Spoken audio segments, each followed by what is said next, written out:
Bila dia buka je mata, tengok nampaklah satu makhluk yang tengah berjalan mari ke arah dia.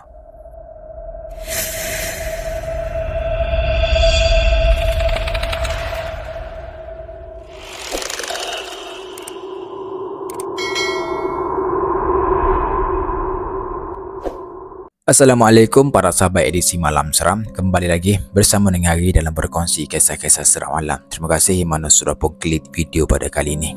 Satu kisah berkait tentang kampung. Banyak kisah seram berlaku dekat kampung daripada bandar.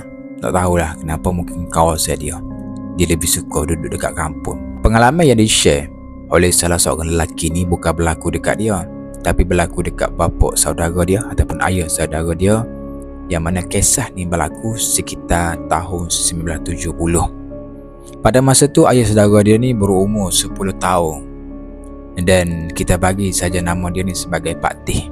Bapa saudara dia ni duduklah di salah sebuah kawasan ataupun kampung yang terpencil jauh daripada tempat bandar. Ialah tahun 1970 tau. Mungkin bandar ni pun barulah nak buat ataupun tak ada bandar yang ada. Seperti kita tahulah bahawa kalau 1970 ni dia punya elektrik memang ada yang tak sampai lagi. Mungkin tak ada lah kot. Dia semua ni hanya berpandukan pelita saja ataupun minyak tanah tahu para sahabat. Sehinggalah pada satu hari itu berlaku satu kematian seorang lelaki tua berumur 80 lebih. Orang jumpa dia ni dekat perigi tau. Hampir 1 jam juga dia terjatuh dekat perigi tu, dan anak dia lah yang jumpa ayah dia ni ada dekat perigi. Maka bawa lah tahu mayat tu ataupun jenazah tu pergi ke rumah Pak Tih.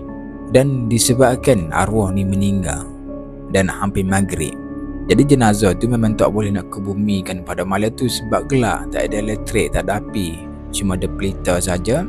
Jadi terpaksalah kebumikan arwah ni besok pagi. Jadi sepupu dan juga saudara mara yang lain dah balik lah.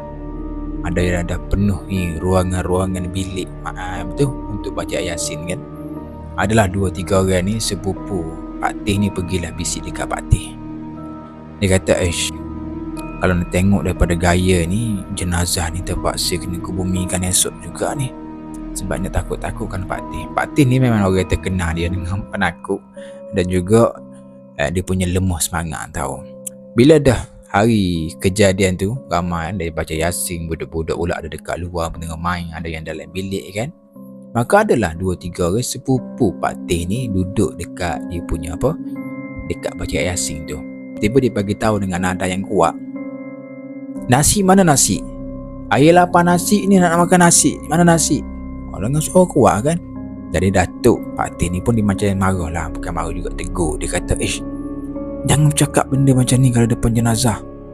Aku ada benda-benda yang jadi tau. Yalah, bila ada berlaku kematian apa-apa dalam rumah tersebut, kalau boleh elok kan, nak tanya apa-apa, untuk apa kita nak menghormati jenazah. Memang makanan pun dah siap dekat luar, dekat rumah sebelah dia. Mungkin tak buat dekat rumah kan, kematian kan, nak menghormati jenazah. Kalau siapa-siapa yang rasa lapar ataupun nak makan nasi, orang boleh pergi dekat situ. Tu je lah. Sebab ialah bila kita bercakap tentang macam ni kan, dekat kampung dia dulu, dia beritahu ada batal larang yang perlu dia buat. Dan kalau dia langgar batal larang itu, takut ada benda-benda yang tak elok berlaku. Lebih lagi ialah kita tahu kan, berkait dengan orang yang dah meninggal dunia ni kan, macam-macam boleh jadi. Dalam pukul 1 lebih, 1 pagi lah, ada juga yang dah balik ke tempat masing-masing, macam sepupu ataupun orang kampung tu dah balik dah. Cuma tinggal beberapa orang je lah, beberapa kerak macam tu lah kat rumah si Pak Tih ni. Pak Tih masa ni dah tidur dah. Dia ni tidur dekat tangga menuju ke dapur tau. Sebelum atuk Pak Tih ni nak masuk dalam bilik untuk tidur, atuk Pak Tih ni pesan juga lah dekat penduduk kampung, jangan biarkan jenazah ni sorang-sorang. Perlu juga antara 2 ataupun 3 orang untuk baca Yasin. Jangan tinggal sorang. Takut ada makhluk jahat, takut ada syaitan lah yang masuk dekat dalam jiwa yang kosong ni. Dalam diri kosong dia kan dah meninggal kan. Tak tahu kenapa para sahabat edisi Malam Seram, pagi tu tak ada satu orang pun yang jaga jenazah arwah Pak Andak ni lah kita panggil. Nak dijadikan cerita, pukul 3 pagi Pak Tih ni tengah tidur kan, dekat dia punya jalan nak pergi kat dapur tu, dia mula bau, satu bau yang busuk sangat, macam bau bangkai macam tu lah. Bila dia buka je mata, tengok nampaklah satu makhluk yang tengah berjalan mari ke arah dia. Makhluk tu pula tidak mengenakan seurat benang pun dekat tubuh dia. Tak tahulah, dia pun mari dengan arah dia sambil melepasi seorang sepupu dia dan seorang sepupu dia. Dia jalan slow je, bukan berlari. Sambil berjalan, Pak Teh ni apa lagi tutuplah mata sebab takut kan. Dan dia dengarlah satu suara yang kata, "Aku tahu kau tak tidur lagi." Lepas tu dia tinggalkan Pak Teh ni pergi dekat dapur. Paling jugalah tahu Pak Teh ni nak tengok. Bila tengok daripada bentuk tubuh belakang, dia kenal siapa ni, dia tahu. Dan makhluk ni, sosok ni, dia masuk ke dalam satu ruangan dapur. Seperti yang tengah selongkar satu benda yang ada dalam baldi tahu.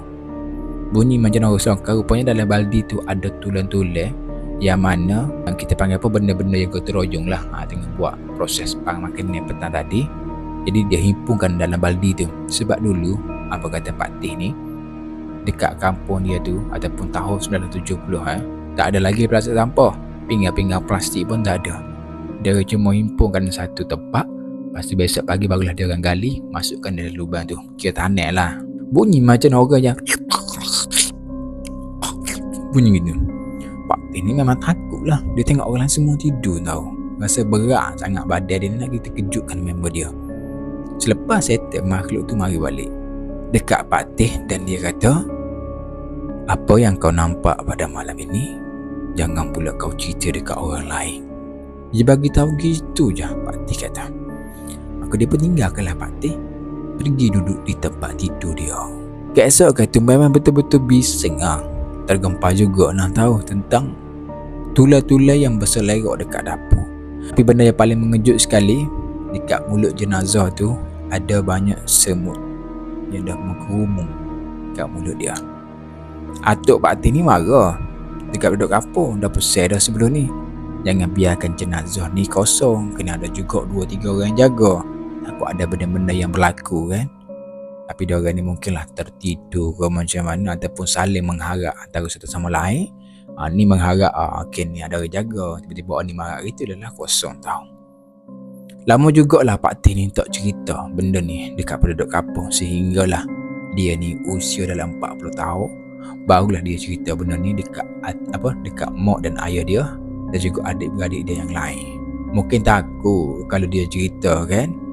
Mungkin itu adalah salah satu penyanjian dengan makhluk tu. Kalau dia cerita, maka ada benda-benda berlaku dekat keluarga dia kan. Dia takut tu. Tapi dia rasa macam tak ada apa-apa, dia cerita saja sahabat.